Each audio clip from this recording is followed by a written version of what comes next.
seguimos en la introducción de este tema, ¿no? Ahora vamos a pasar también a ver pues más que bien es un recordatorio, ¿no? Sobre los aminoácidos. Vamos a ver cuáles son los más importantes, cuáles son los que en realidad podemos producir mediante rutas metabólicas y cuáles no, ¿no? Entonces hay que recordar un poquito. Entonces, si yo les preguntara cuál es el aminoácido más pequeño, ¿ustedes me pudieran decir?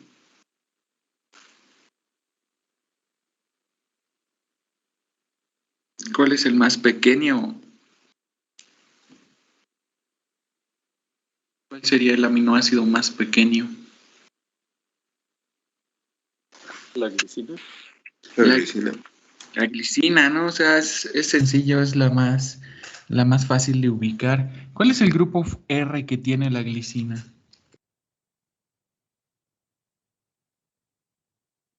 Un hidrógeno. Un hidrógeno. Entonces, esto, bueno, es interesante. ¿Por qué? Porque en realidad nos permite saber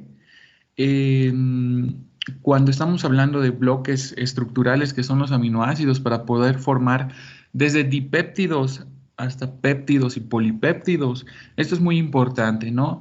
Conocer en realidad la secuencia de aminoácidos nos puede permitir pues saber qué tipo de proteínas se está codificando, ¿no? Si hablamos directamente de una traducción o si hablamos desde el gen hacia el ARN o del ARN hacia el ribosoma, ¿no? Hablando de una traducción de aminoácidos.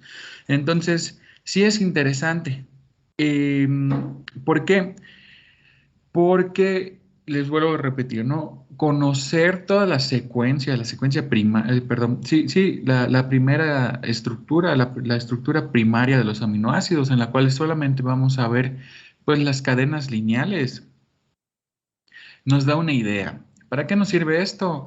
Pues en proteínas, si nosotros pudiéramos manejar o combinar todos estos conocimientos con biología molecular, que biología molecular pues principalmente se centra en tres grandes áreas que son la genómica, la proteómica y la metabolómica.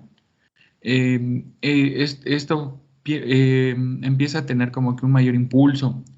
Yo les comento, conociendo estas secuencias de aminoácidos, nosotros podemos, digo podemos porque no siempre se puede y es un poco difícil, ese es el gran reto que hay hoy en día, poder sintetizar proteínas a partir pues, de un código genético, ¿no?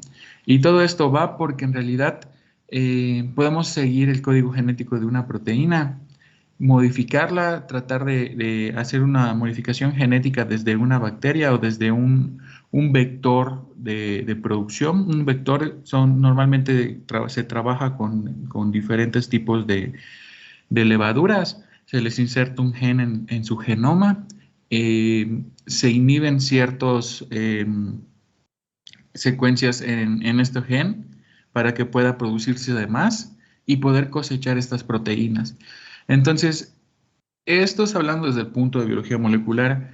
Yo antes en el laboratorio en el que estaba trabajábamos este tipo de proteómica. Entonces tratábamos de diseñar diferentes tipos de proteínas. O también, por ejemplo, uno de los grandes retos es que, les comento rápidamente, la miel de abeja tiene péptidos antimicrobianos, ¿no? Sin embargo, estos péptidos antimicrobianos, en el momento que nosotros trabajábamos, todavía no sabíamos a quién se les atribuían, si era directamente de la miel, si era del polen, si era de la planta o si era de la boca de la abeja. Entonces, tuvimos que hacer un montón de diferentes técnicas para poder saber de dónde venían esos péptidos. Y para sorpresa de nosotros, es que los péptidos no eran un producto inicial, eran un producto final. Venían de la saliva, de la boca de las abejas, que a su vez al reaccionar con el polen había una peroxidación de esta proteína, liberando péptidos cargados positivamente, que reaccionaban directamente con la membrana celular de algunas gram positivas y también gram negativas, ¿no? Permitiendo que estos péptidos se unieran a la membrana, deformándola y obviamente pues licuándola, ¿no? Destruyéndola. Entonces, el detalle de aquí es que si esta proteína tiene un valor de interés, eh, ¿cómo la obtenemos, cómo la producimos en masa? Entonces, ¿qué es lo que pasa? Conociendo, amplificando parte del genoma de la abeja, más parte del polen con el cual reacciona, podemos nosotros diseñar un bioreactor en el cual se estuviera produciendo esta proteína. Obviamente se intentó, no se pudo, fue un poco difícil, no teníamos recurso y menos las herramientas, ¿no? Pero hoy en día ya se consiguieron bastantes herramientas en el laboratorio en el que estaba con anterioridad y ya se empezó a poder obtener estos péptidos, ¿no? Entonces, parte de estos péptidos y esta actividad antimicrobiana están en los radicales de estos aminoácidos, que si son hidrofóbicos, que si son hidrofílicos. La cantidad de estos aminoácidos en toda la cadena nos va a decir si la proteína va a ser hidrofílica, va a ser hidrofóbica. También nos va a decir qué tipo de conformación va a tener. Y si se habla de una enzima, normalmente vamos a ver, por ejemplo, en el caso de enzimas con interés industrial, vamos a ver enzimas como la papaína o también enzimas como la bromelina, ¿no? Normalmente tienen en su sitio catalítico una triada de aminoácidos que normalmente son cisteína, trionina y metionina, o también se pueden ver prolina, ¿no? Entonces es importante que ustedes mínimo sepan identificar a estos aminoácidos. Como introducción, pues son las unidades más simples de la estructura química común de las proteínas. Se dice común porque normalmente las proteínas a veces vienen ligadas con diferentes radicales. Pueden venir con metales o pueden venir con otro tipo de ligandos, ¿no? El código genético, como dijo ayer su compañero Baruch, pues está formado, tiene la información necesaria para poder sintetizar 20 distintos alfa-aminoácidos, que los alfa-aminoácidos también son conocidos aquí como residuos de aminoácidos, ¿no? O residuos. El grupo amino, pues, está unido al carbono alfa, siguiente al carboxilo. Entonces, esto es donde proviene el nombre de alfa-aminoácido debido a este link, ¿no? A esta unión, a este enlace. También el carbono se une a un átomo de hidrógeno y la cadena lateral R. El átomo de hidrógeno en todos los aminoácidos lo podemos ver. Aquí lo único diferente que vamos a ver va a ser la cadena R. Y esta cadena R es la que le va a dar las propiedades funcionales a las proteínas. Entonces, pregunto, ¿se saben todos los aminoácidos? ¿Los dominan? La mayoría, profe. La mayoría. Vamos a ver el siguiente video. Nos explica brevemente que cada uno de estos aminoácidos es un poco tardado, pero en realidad si prestan atención y si quieren hacer apuntes, les va a servir. Les va a servir sobre todo para hacer un recordatorio, porque esto lo ven en bioquímica. ¿En qué semestre vieron bioquímica? El semestre pasado. Profe. Están viendo bioquímica ahorita. Entonces, bueno, vamos a ver lo de Nitrógenos. bioquímica del Y el nitrógeno. pasado. Ok, entonces vamos a ver el video. Véanlo, tómenlo como una retroalimentación. Y si no, pues está interesante, ¿no? No se va a escuchar. Voy a volver a compartir. Sí. No se escucha. Dan un minutito.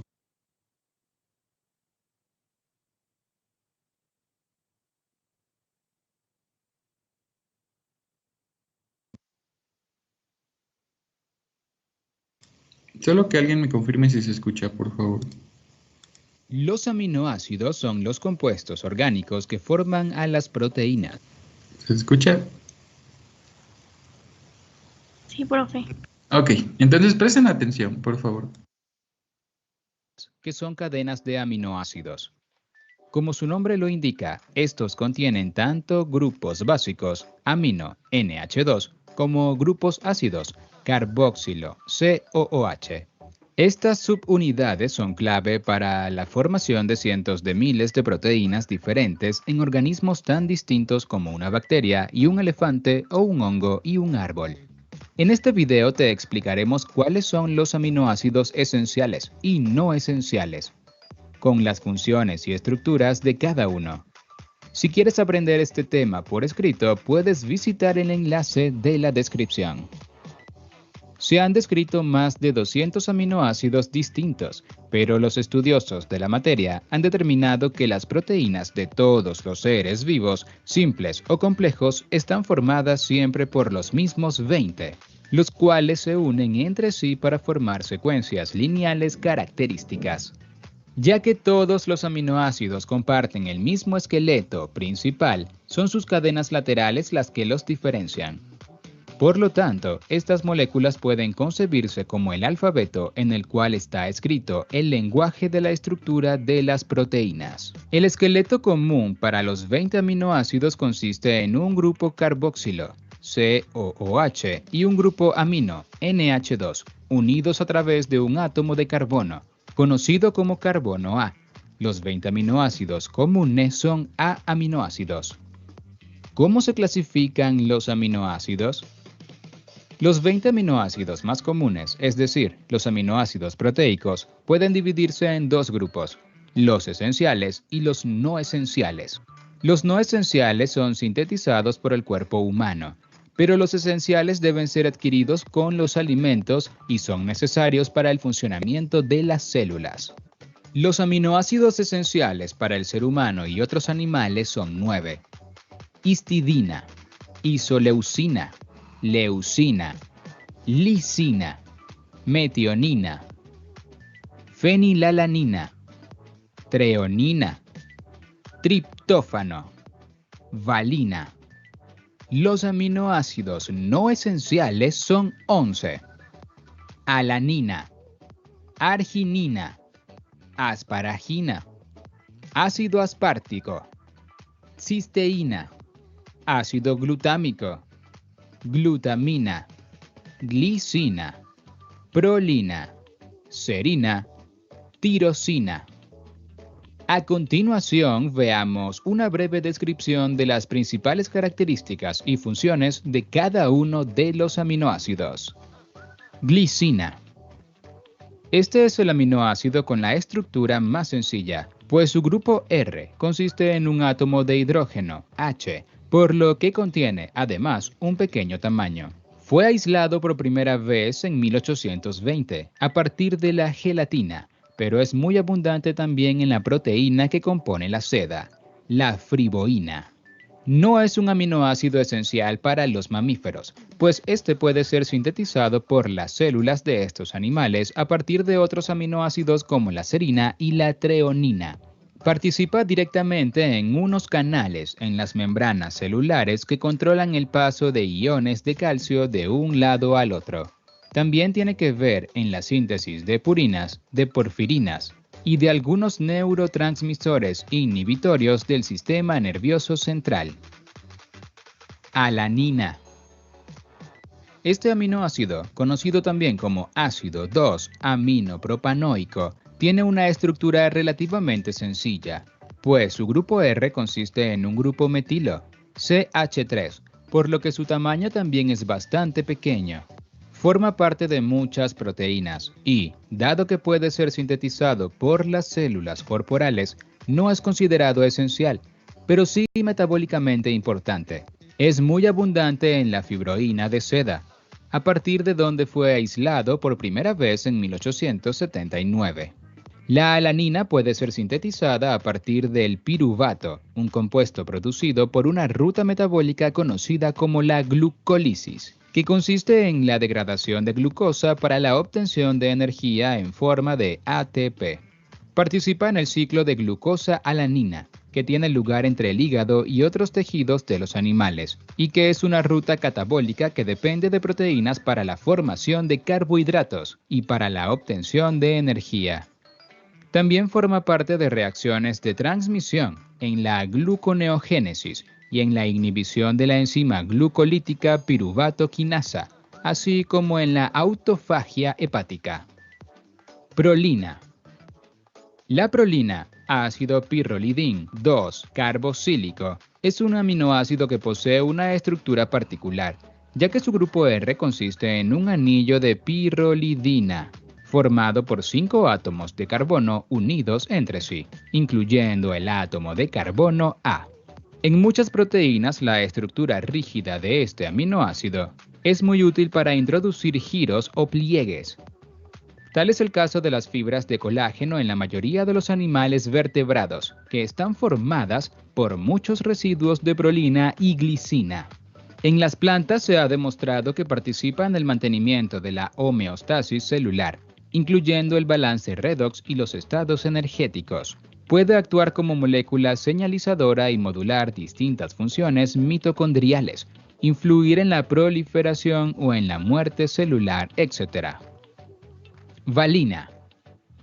Este es otro aminoácido con grupo R alifático, el cual está compuesto por 3 átomos de carbono, CH3, CH, CH3.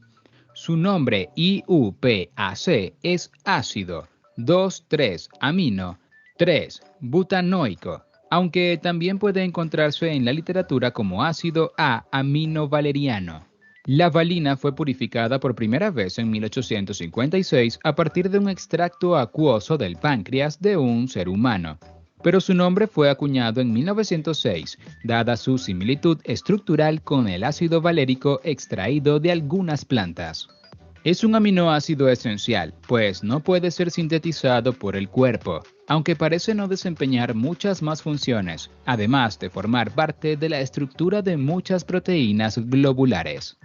A partir de su degradación pueden sintetizarse otros aminoácidos como la glutamina y la alanina, por ejemplo. Leucina. La leucina es otro aminoácido esencial y forma parte del grupo de aminoácidos de cadena ramificada, junto con la valina y la isoleucina. El grupo R que caracteriza a este compuesto es un grupo isobutilo, CH2, CH, CH3, CH3, por lo que es muy hidrofóbico, repele el agua.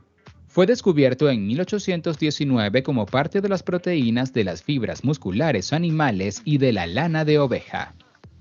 Es muy abundante en proteínas como la hemoglobina y participa directamente en la regulación del recambio y la síntesis de proteínas, pues es un aminoácido activo desde el punto de vista de señalización intracelular y expresión genética. En muchos casos es un potenciador del sabor de algunos alimentos. Isoleucina. También un aminoácido de cadena ramificada. La isoleucina fue descubierta en 1904 a partir de la fibrina, una proteína que participa en la coagulación sanguínea. Al igual que la leucina, se trata de un aminoácido esencial, cuya cadena lateral consiste en una cadena ramificada de 4 átomos de carbono, CH3, CH, CH2, CH3. Es sumamente común en las proteínas celulares, pudiendo llegar a representar más del 10% del peso de estas. Funciona, además, en la síntesis de glutamina y alanina, así como en el balance de los aminoácidos de cadena ramificada. Metionina. La metionina, llamada también ácido y metiltiol amino butírico, es un aminoácido descubierto durante la primera década del siglo XX. Aislado a partir de la caseína, una proteína presente en la leche de vaca. Es un aminoácido esencial, es hidrofóbico, pues su grupo R consiste en una cadena alifática con un átomo de azufre, CH2, CH2, SCH3. Es fundamental para la síntesis de muchas proteínas, entre ellas hormonas, proteínas de la piel, del pelo y de las uñas de los animales. Es comercializada en forma de grajeas que funcionan como relajantes naturales, útiles para dormir y además mantener el buen estado del cabello y las uñas. Fenilalanina.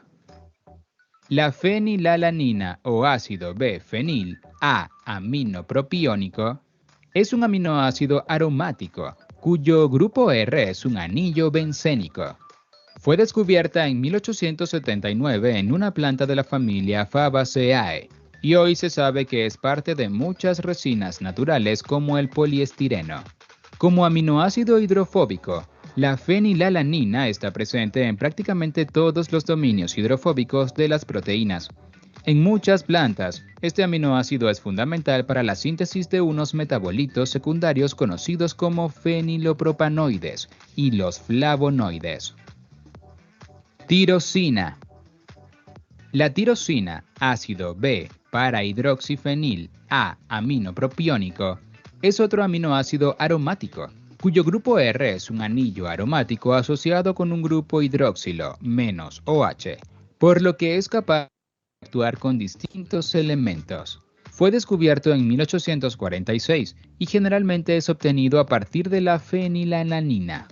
No es un aminoácido esencial, pero puede serlo si fallan sus rutas biosintéticas. Tiene muchas funciones en el cuerpo humano, entre las que destacan su participación como sustrato para la síntesis de neurotransmisores y hormonas como la adrenalina y la hormona tiroidea. Es esencial para la síntesis de la melanina, una molécula que nos confiere protección frente a los rayos ultravioletas del sol. También contribuye en la producción de endorfinas, analgésicos endógenos y antioxidantes como la vitamina E. Actúa directamente en la fosforilación de proteínas, así como en la adición de grupos nitrogenados y sulfurados. Triptófano. Este aminoácido, también conocido como ácido 2, amino 3, indolilpropiónico, es parte del grupo de los aminoácidos esenciales y también es un aminoácido aromático, pues su grupo R consiste en un grupo indol. Sus funciones principales en los animales tienen que ver, además de con la síntesis de proteínas, con la síntesis de serotonina, un neurotransmisor, y de melatonina, un antioxidante que funciona también en los ciclos de sueño y vigilia. Este aminoácido también es empleado por las células como precursor para la formación del cofactor NAD, que participa en múltiples reacciones enzimáticas de óxido-reducción. En las plantas, el triptófano es uno de los precursores principales para la síntesis de la hormona vegetal auxina, que participa en la regulación del crecimiento, del desarrollo y de otras funciones fisiológicas en estos organismos. Serina.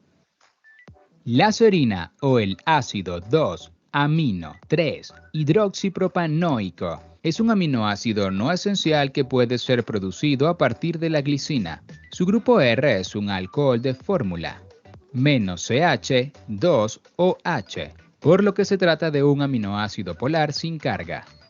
Es importante desde el punto de vista funcional en muchas proteínas esenciales y es requerida para el metabolismo de las grasas, de los ácidos grasos y de las membranas celulares. Participa en el crecimiento muscular y en la salud del sistema inmune de los mamíferos.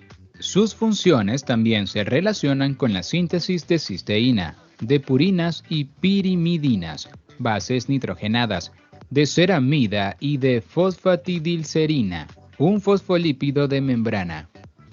En las bacterias participa en la síntesis de triptófano y en los rumiantes en la gluconeogénesis.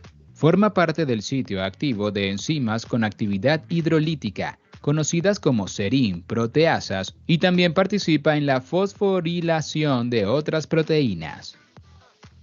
Treonina. La treonina o ácido treo LS-A-amino B-butírico es otro aminoácido esencial que forma parte de gran número de proteínas celulares en los animales y las plantas. Fue uno de los últimos aminoácidos descubiertos y tiene muchas funciones importantes en las células. Entre ellas, es sitio de unión para las cadenas carbohidratadas de las glucoproteínas. Es sitio de reconocimiento para las proteínas quinasas con funciones específicas. Es parte de proteínas importantes como las que forman el esmalte dental, la elastina y el colágeno, así como otras del sistema nervioso. Farmacológicamente es empleada como suplemento alimenticio, ansiolítico y antidepresivo.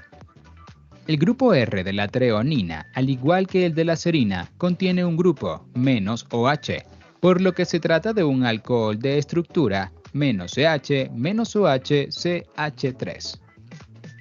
Cisteína.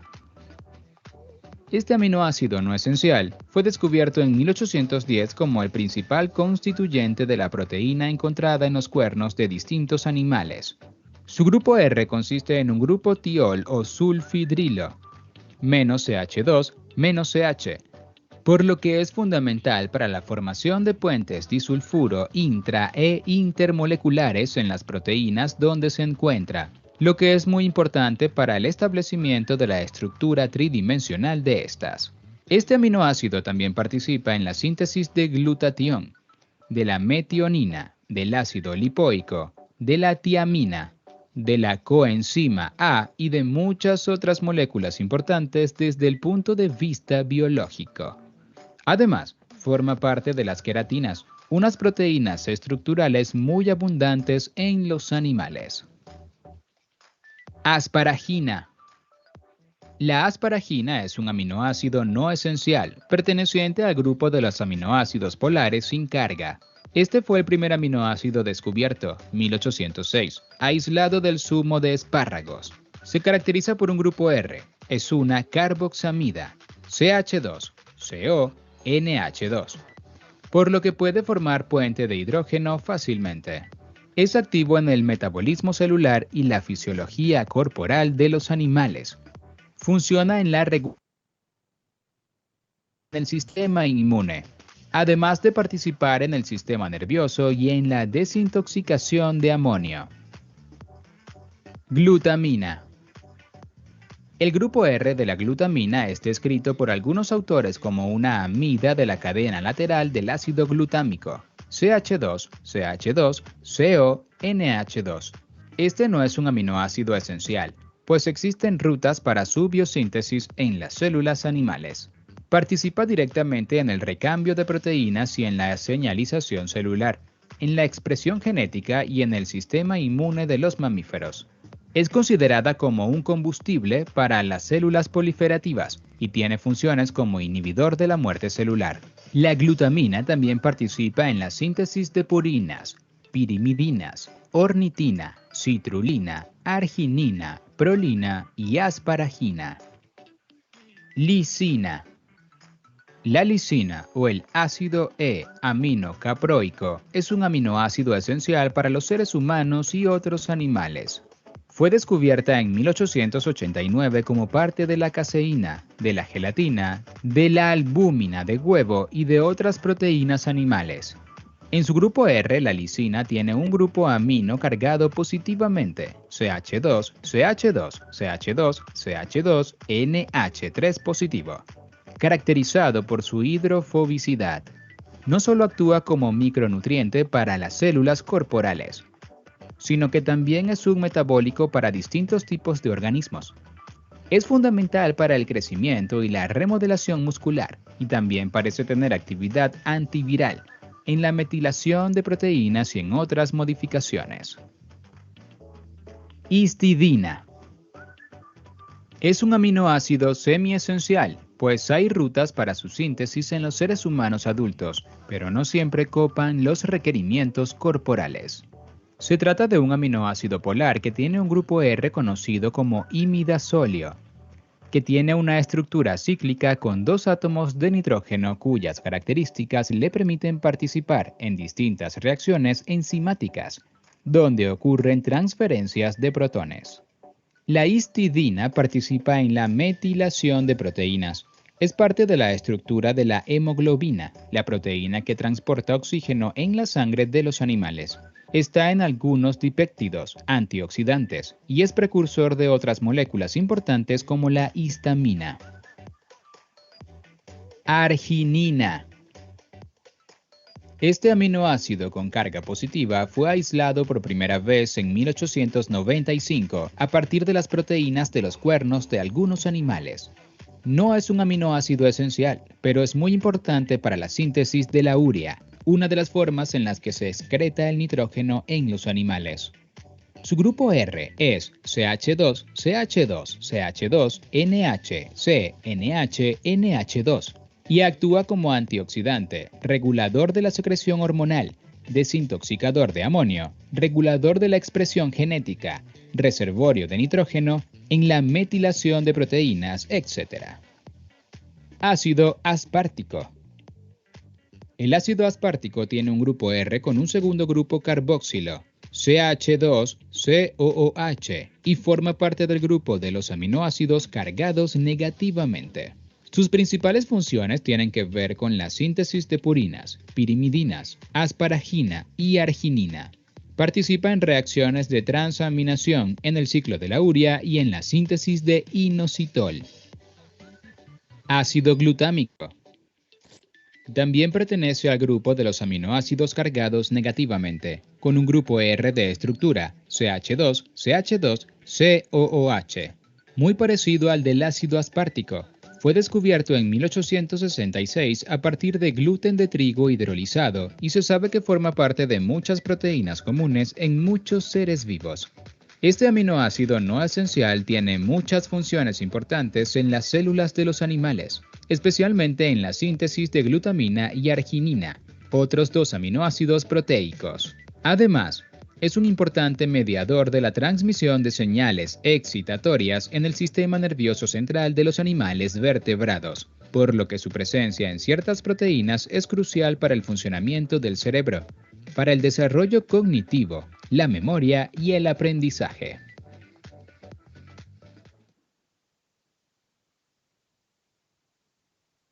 Bueno, teóricamente ese fue un resumen breve en forma de video de los aminoácidos.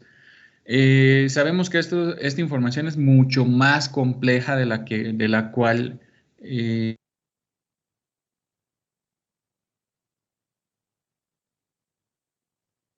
tengan frescos estos aminoácidos para poder entender sobre todo las propiedades funcionales de las proteínas. Entonces, si yo les preguntaría ahora esto de con base en realidad a los aminoácidos, ¿qué tipos de propiedades funcionales creen que pudieran tener las diferentes proteínas?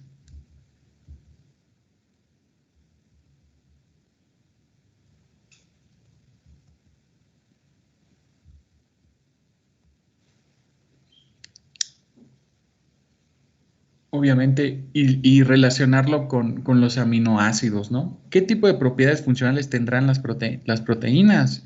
Hablando desde un punto de vista de ingeniería de alimentos, ¿qué propiedades funcionales pudieran tener las proteínas? ¿Y qué aminoácidos estarían, sobre todo, interviniendo, ¿no? ¿Qué aminoácidos estarían implícitos en estas propiedades funcionales?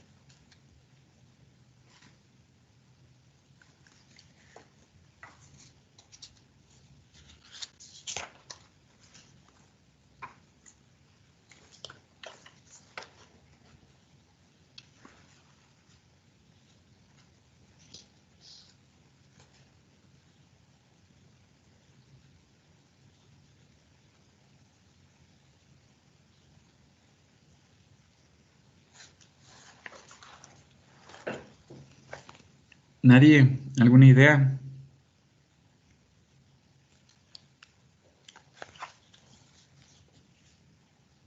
Profe, es que no, como que no comprendo bien el planteamiento de su pregunta. ¿Me Sí. la podría volver a repetir? Sí. O sea, en la industria alimentaria se sabe que se usan proteínas, ¿no?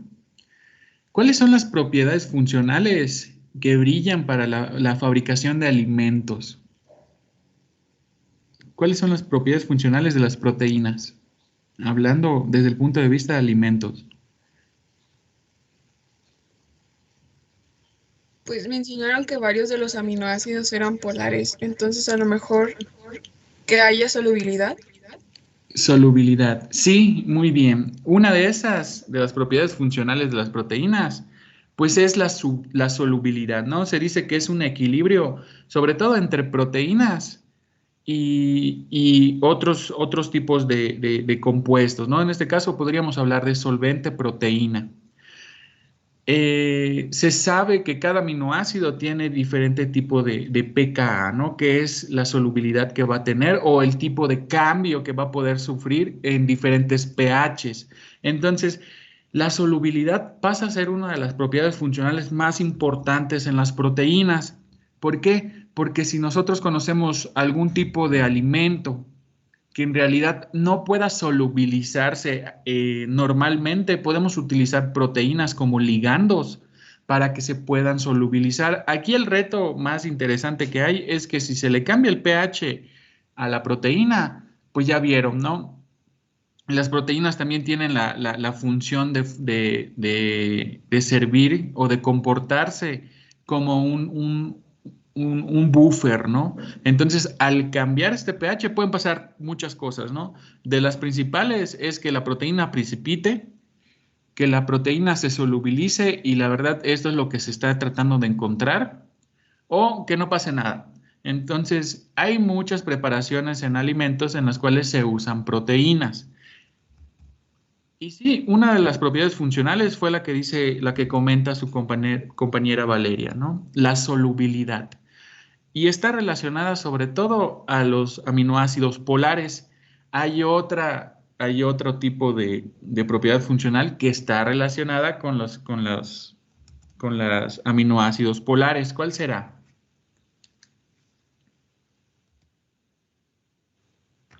¿No es la viscosidad, profe?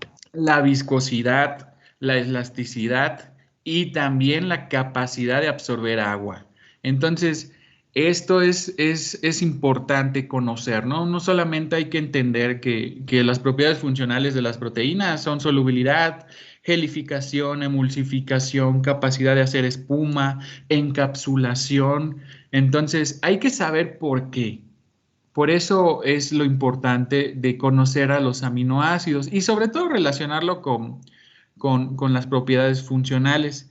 Entonces, existen muchas y la primera asignación que les voy a hacer de esta unidad va a ser la investigación de estas propiedades funcionales. Entonces, se las debo marcar en el transcurso del día. Hasta ahorita, pues la verdad, la actividad que hicimos el día de hoy fue bastante simple, solamente es un recordatorio de los aminoácidos. No se preocupen, la fecha de entrega de las asignaciones apenas la marque hasta el fin de semana. Entonces, no sé si alguien tiene alguna duda, algún comentario, alguna pregunta.